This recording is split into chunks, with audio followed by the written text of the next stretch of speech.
How does a girl stay fat in a village of skeletons? While the babies of Oku were drinking their own tears to survive, the chief's daughter, Zola, was bathing in secret gold. But Zola forgot one thing. The Lord sees the heart, and the earth was getting hungry. For 2 years, the sky over Oku had been made of brass.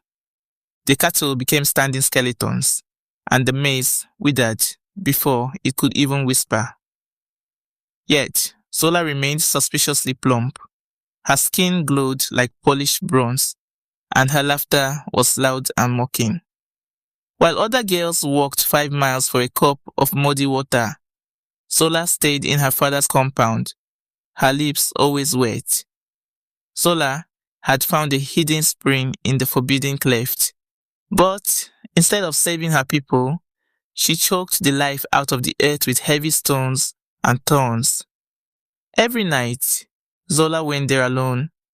She didn't just drink, she wasted.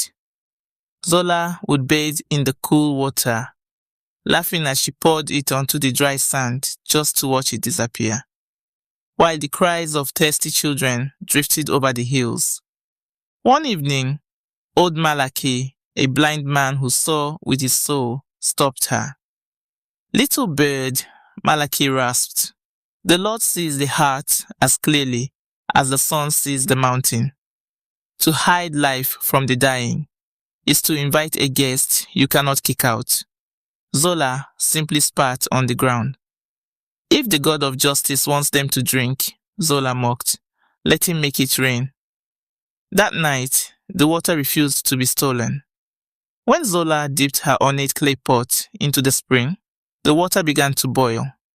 Back in her hut, Zola tried to pour a drink, but the pot wouldn't let go. It was fused to her skin. A low, wet growl echoed from the clay. Then, the horror began. Jagged, ivory-colored teeth erupted from the rim of the pot. It wasn't a vessel anymore. It was a mouth. And it didn't want water. It wanted Zola. By morning, the pot was a monster. It grew larger and more pulsating with every hour, sucking the beauty from Zola's cheeks and the life from her bones. As the pot grew fat and muscular, Zola withered. Her skin turned to the color of the scorched earth she had mocked. Zola was being consumed by her own greed. Chief Mbeki called the village together, thinking his daughter was cursed by an enemy. But as the people gathered, the pot spoke. With a voice like a rushing flood, he shouted Zola's secret. He told the village of the hidden spring, the thorns, the stones, and every drop of water Zola had wasted while the village wept. The truth didn't just come out, it roared. With a final, deafening crack, the pot shattered.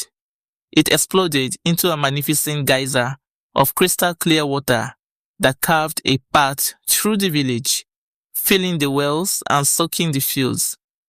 The village was saved, but Zola remained in the dust, shriveled, dry, and unable to ever taste the water again.